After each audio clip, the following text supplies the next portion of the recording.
What's going on, guys? Aiden from I'm Hungry here, and welcome back to another video. Today, I'm making beef Wellington.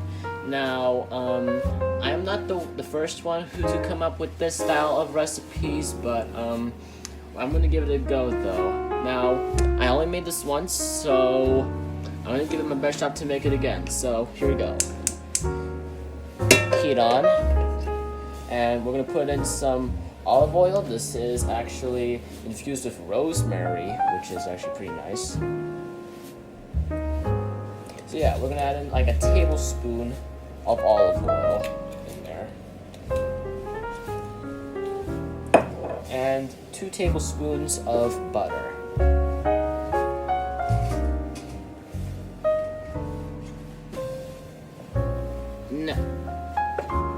And we're just gonna wait until that butter is melted, and then we'll start creating our filling.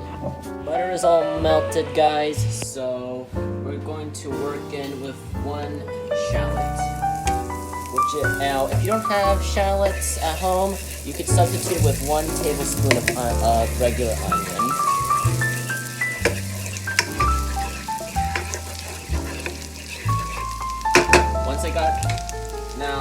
Once that's in there, I'm adding in 1.5 pounds of mushroom, mixed mushroom. I'm using a variety of white mushroom and portobello mushrooms. You guys can use any kind of mushrooms you want. And we're just gonna saute them until they're golden brown. Almost forgot to mention, guys, we meant to add in one sprig of fresh thyme in there.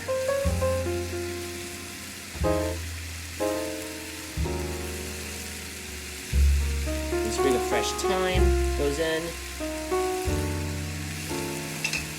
And now we're good. Alright guys, we're currently a few minutes into this process. You may see that, I don't know if you could see it, but there's some water coming out of the mushrooms. This process is, we're trying to get all the water out of the mushrooms, which seems kind of scary to you guys, but believe me, it's very crucial that we need to get all the moisture out of the mushrooms as possible.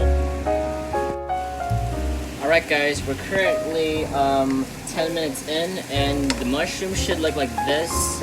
Now, I kind of did something to speed up the process. I actually drained the juice out myself, so speed up the process. Now, there's no harm of doing that, guys, so you could do it if you want, but I just decided to do that just to speed up the process. Alright guys, our mushrooms cooled down for a little bit. Now it's time to transport it into our food processor. Now, my food processor is not very large at all, so I'm actually going to do a few portions at a time. Yeah, we're going to do a few portions at a time, and we're also going to be adding in some bell pepper into it. Now, I know, guys, it's not your traditional recipe, I know, but we had some left over, and it will increase the flavor of our Wellington. So yeah, time to transport it into our food processor. Anyway, the blade goes on like sits on top like that, and then we blend.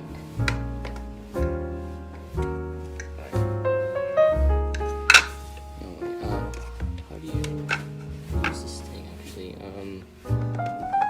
Wait. Alright, so we actually got the food processor to work now, and we're actually going to be sprinkling in some good old salt in there, and you only need like a few pinches of this salt. Now, we blitz.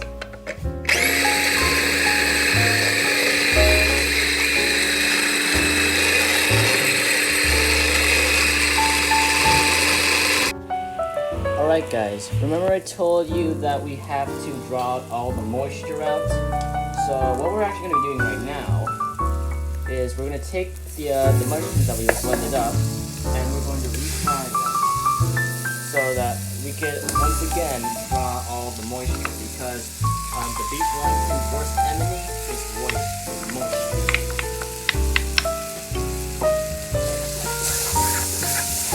guys, you want to fry this until it's completely dry.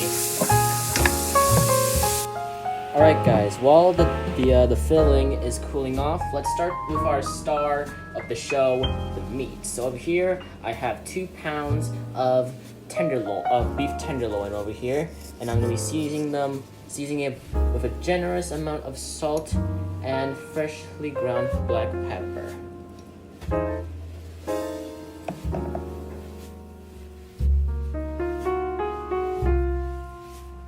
And we don't really want too much salt in it because we're putting in other stuff onto it. You'll see in a little bit. Alright, now that the meat's been seasoned, we're gonna sear it. The reason why we sear it is that the way we sear it, it's gonna be more flavorful that way. So, olive oil, rosemary olive oil goes in.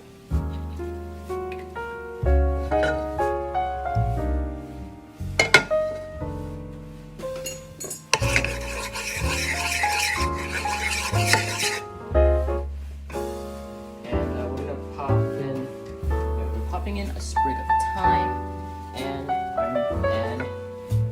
once that thing boils up, we're gonna start adding in the meat.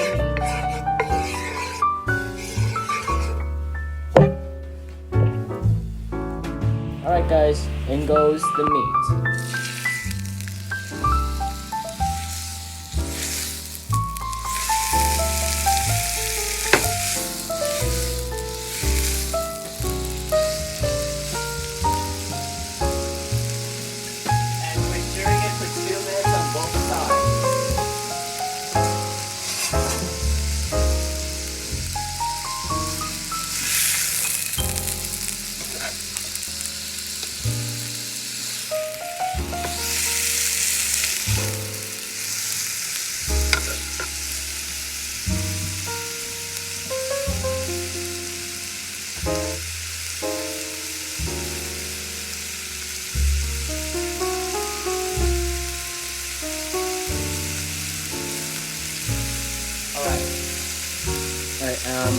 I'm gonna cut the camera for now, and I'll see you in a bit. Okay, guys, the meat has been seared, so now we're gonna be brushing it with a fresh batch of English mustard. We're gonna be using 2 tablespoons of this stuff. 1 tablespoon on this side, and the other tablespoon on the other side.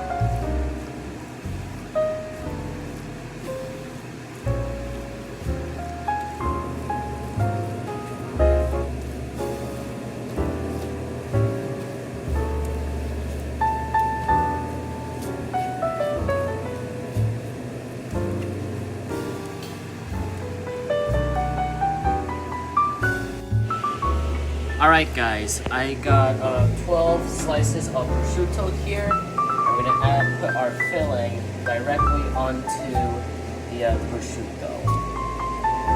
And you want to have this spread out as evenly as possible.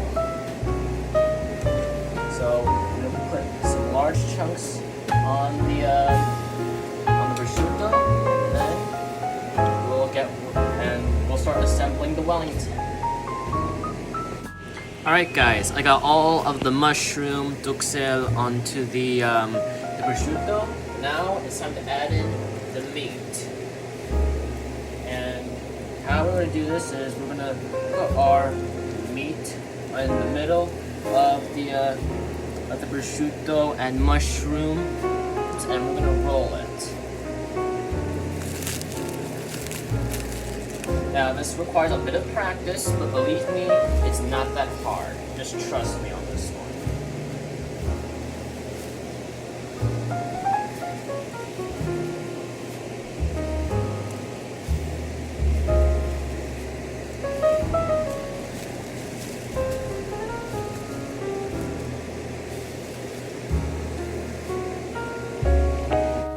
Alright guys, here is the Wellington when it's all wrapped up. We're gonna put this thing in the fridge for 10 minutes. Alright guys, so now that you got your meat unwrapped and on the puff pastry, we're gonna be putting some egg wash all over the pastry. the egg wash is so that the puff pastry will stick better to the meat.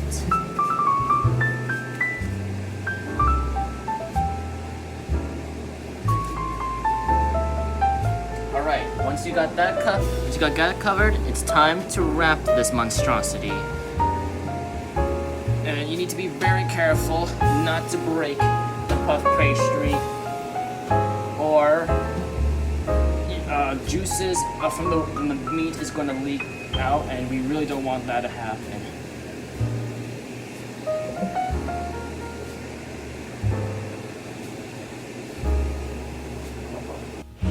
Alright guys, all the pastry's on the meat now, so in order to fold it, we're going to make a flat like this, and I'm going to do the same thing for the side over here. And we're putting some egg wash on both sides.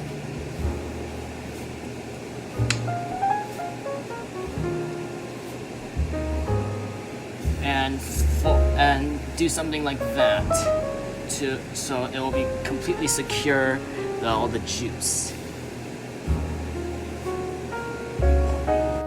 Alright guys, so I put some saran wrap on the puff pastry so that we could put the Wellington in the oven.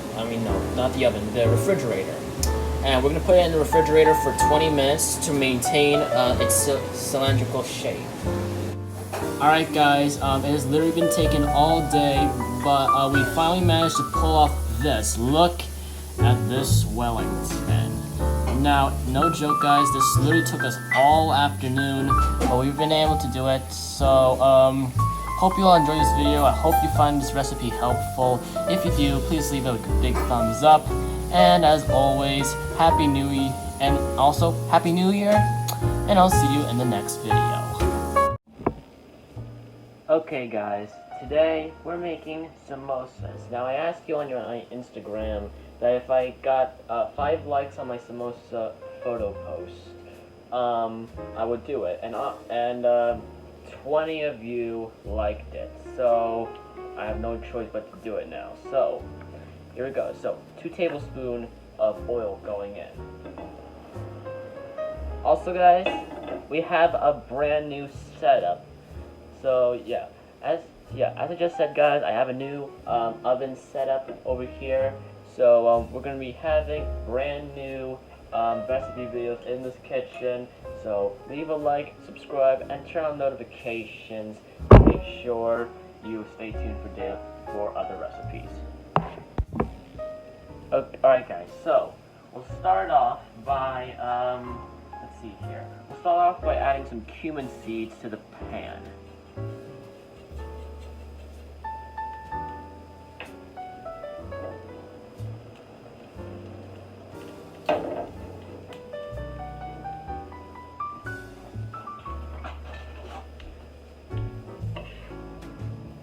And immediately after that, guys, add in some chopped onion.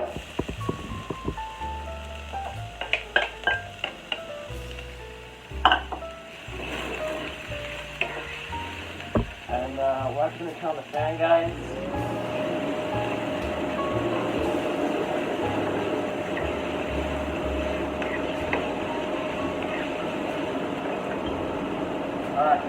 Alright guys, next thing that goes in, goes some coriander, some chilies going in there,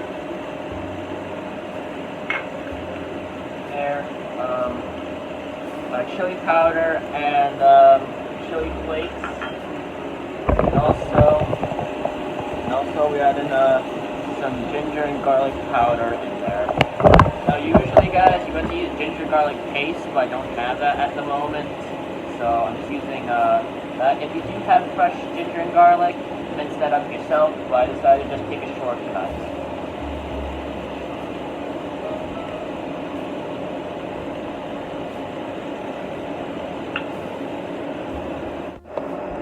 Alright guys, everything has been stirring out for a good few minutes, so we're going to add some mustard seeds,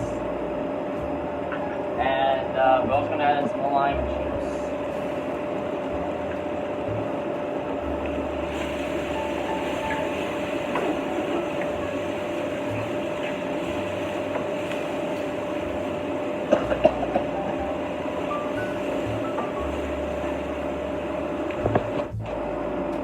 guys, finally we're gonna add in some potatoes. Now these potatoes I boiled and I peeled and boiled and cut them up earlier today. So yeah. We're gonna stir them up.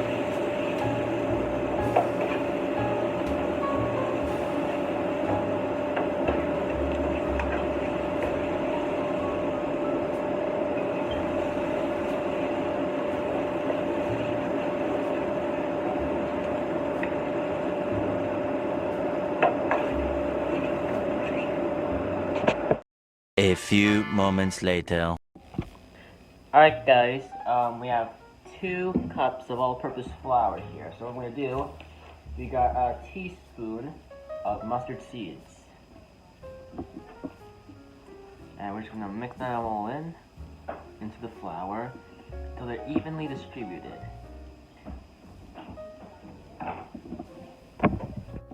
After that guys, 4 tablespoons of vegetable oil.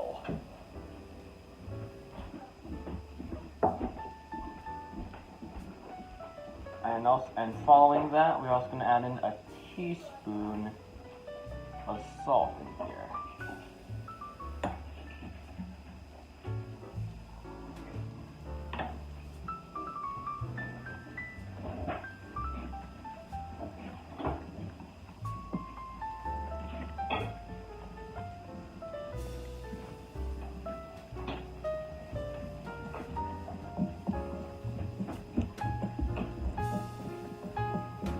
And what I'm doing right now, guys, is just to form the flour into like little crumbs. This helps the concentration better.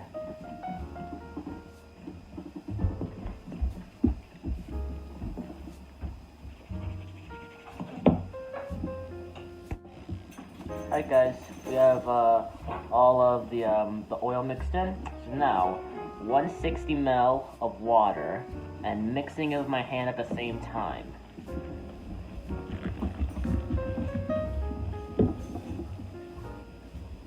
Actually no, not 160 ml, 150 ml actually.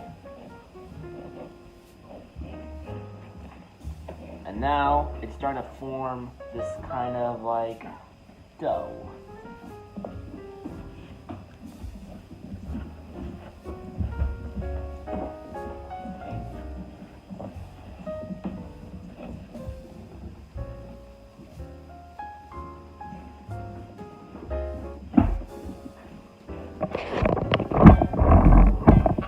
And we're just going to work with this, guys, for around 10 minutes.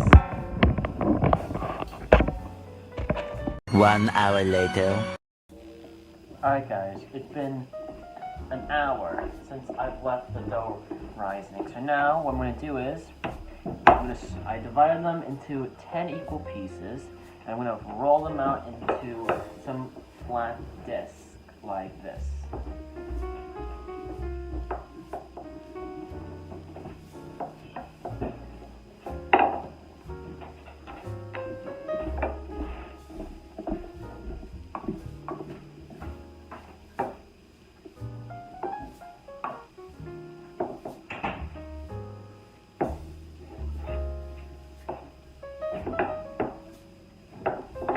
And you should be looking something like this, guys.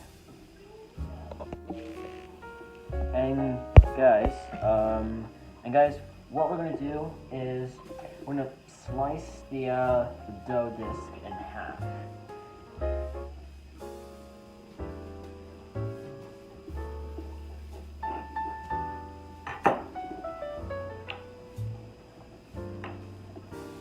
And what I'm gonna do is, guys, I'm gonna roll this guy an extra time.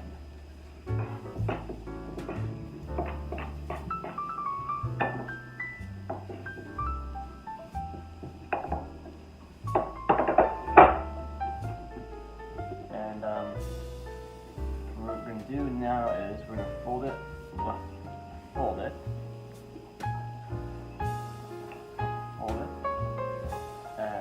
and we're also gonna make another fold here.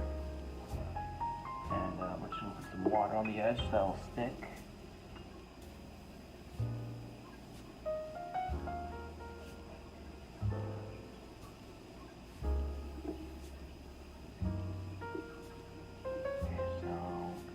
we're just gonna press it like that.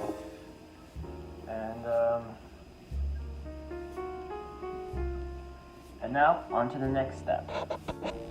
Alright, now on to the next step. So we're gonna take a big spoonful of the potato mixture, and we're gonna hold it like that, and we're just gonna stuff it into the pastry.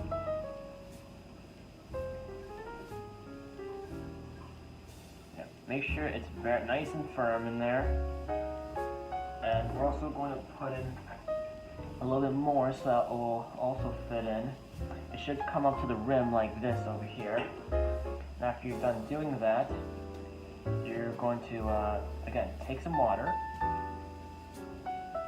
and close the edge.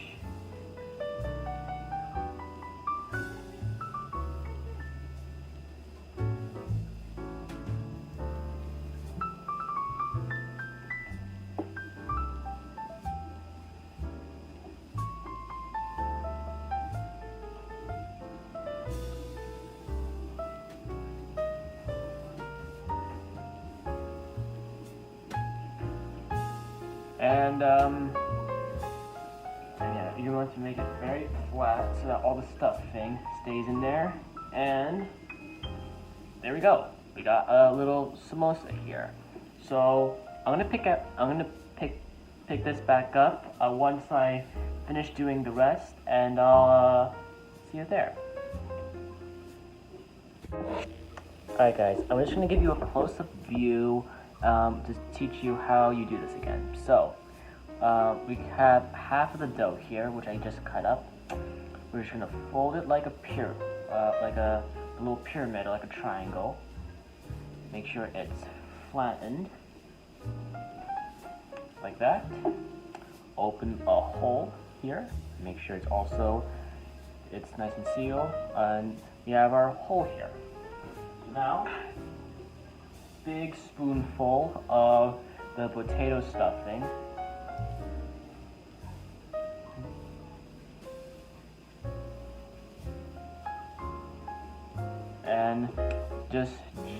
And you want to like jam it in there.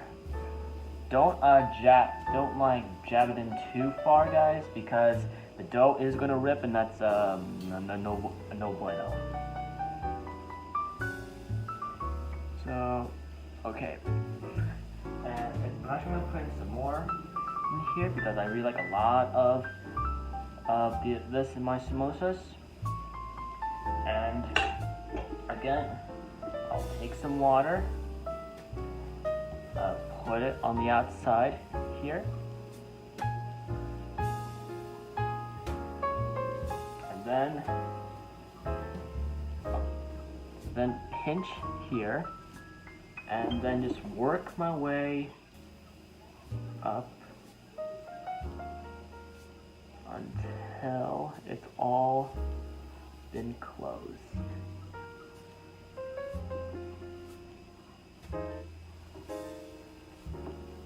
And make sure that the shape is nice and right, guys, and you're done. One eternity later. Alright guys, it is time to cook these samosas. So we got a big wok of oil here, and we're just gonna dump them, about 4 of them at once, slowly into the oil.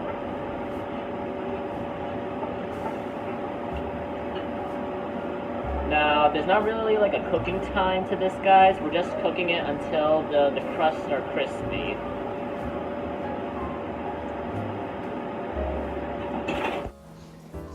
Alright guys, here are the samosas. They have been fried for around 10 minutes. They actually look pretty nice. I'm actually very glad that these came out pretty well. So yeah. So we're going to eat these, and we're going to see you in the next video. And before I leave, guys, I've just started a new Instagram. So if you have any suggestions, leave your suggestion on my Instagram. And peace out. Okay guys, so I'm randomly starting out this video in this house right here. Now, if you do not know this, guys, I am actually on vacation at the moment in North Carolina right now, so I'm not at home at the moment. So what I'm going to be doing is a bit different. I'm doing a catch and cook for bonita, and I'm gonna roll a clip of me catching the bonito right now. All right, keep the same one. Yep, keep reeling. I got you, buddy. I'll be on the sticks for you. Whoa. Yeah, buddy. Okay. Yeah. Oh, good flying it, Aiden. All right, man. Yeah, buddy. Pull it up high. That's my boy. Get it. 천천히, 천천히, 엄마야. Perfect. Walk on back. Oh, y'all are pros. I got that leader. Get it. So you're hold it here. Hold it, you ready? Thank you, sir. Hold it here.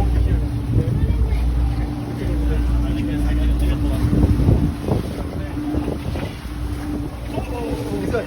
Oh shoot! See how they take again sometimes? What is it? I'm not sure, buddy. He's fighting good. Oh yeah, and he did another pull last minute on it. Oh, I see color. Oh, I can't tell. Oh, the Bonito.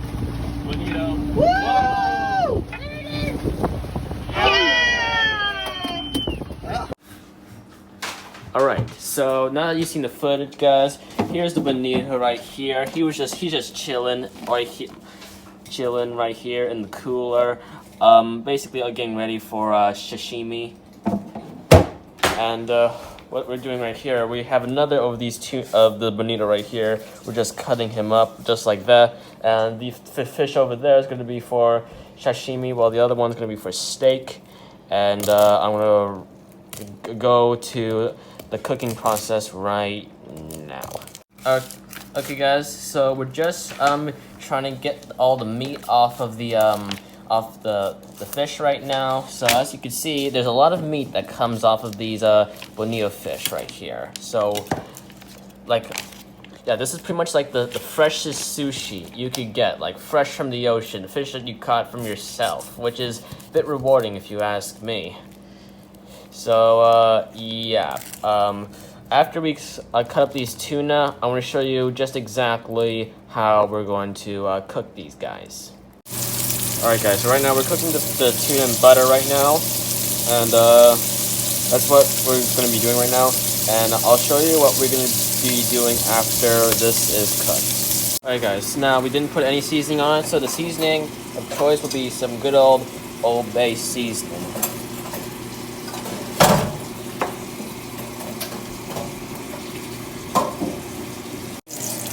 Okay guys, so we're going to cook the tuna steaks now. So here, we're going to give it a good sear, and we're going to be searing these steaks on each side for about 30 seconds, actually.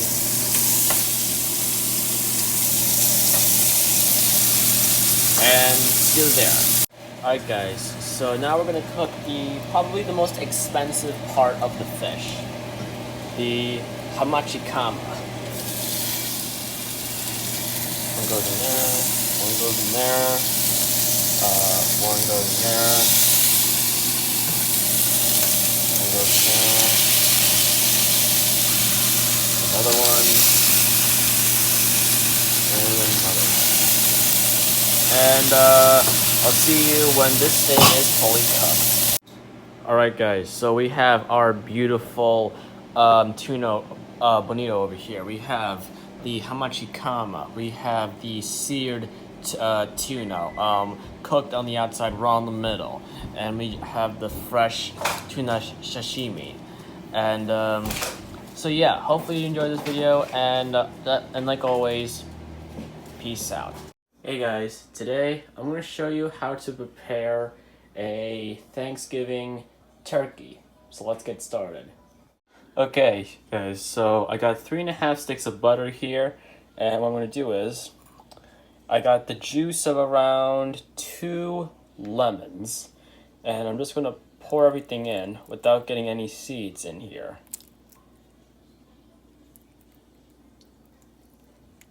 Once you got the lemon juice in there, guys, put a pinch of salt. Don't put a lot of salt in because this is salted butter. A little bit of pepper.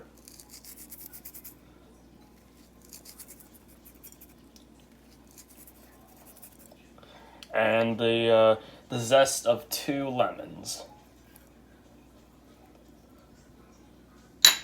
Oh, and next up, a handful of chopped parsley.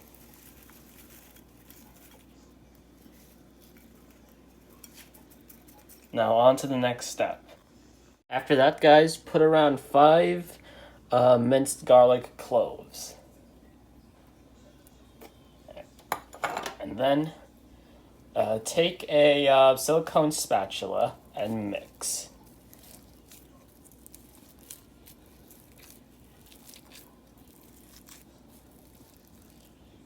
Next up, guys, take around some salt. And you want to season the cavity with salt and pepper. Like this.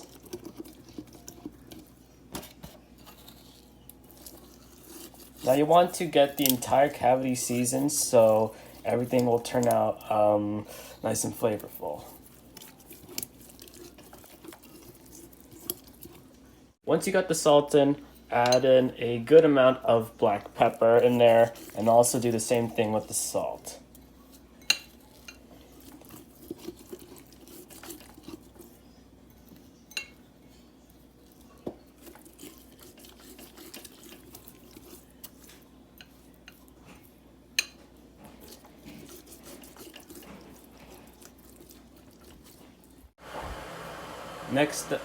Now, put around 6 bay leaves and just align the cavity with them.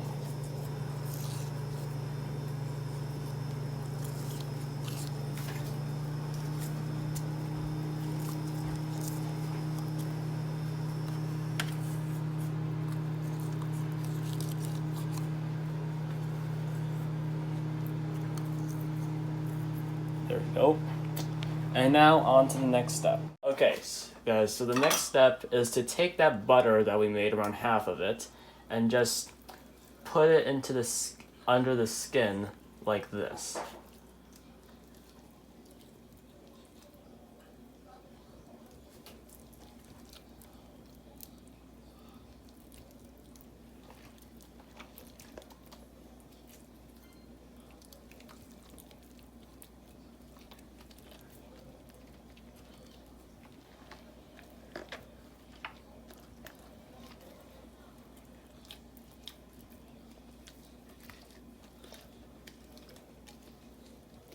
Once that's done, on to the next step.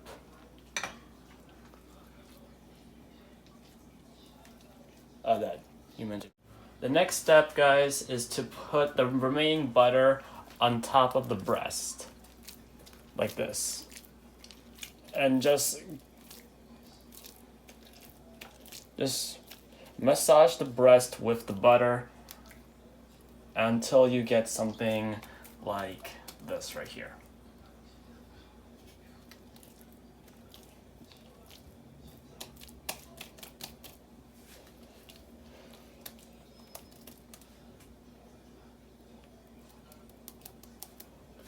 Once that's done, on to the next step.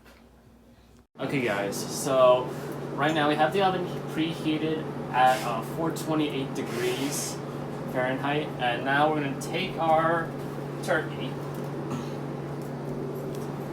and we're just going to put it in there for around 10 to 15 minutes just to get everything nice and brown quickly. Okay, so after you roast it at 428 for 15 minutes, you want to reduce it to 356. Yeah, 356, and then put it in the oven.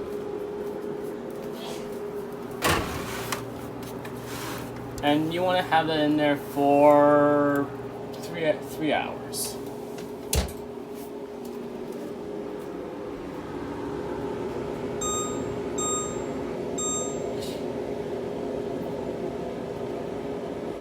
Alright guys, so we are done with the turkey. It has been out of the oven now since 3 o'clock actually, and so yeah, hopefully you're gonna have a nice Thanksgiving, and I'll see you next time. Bye.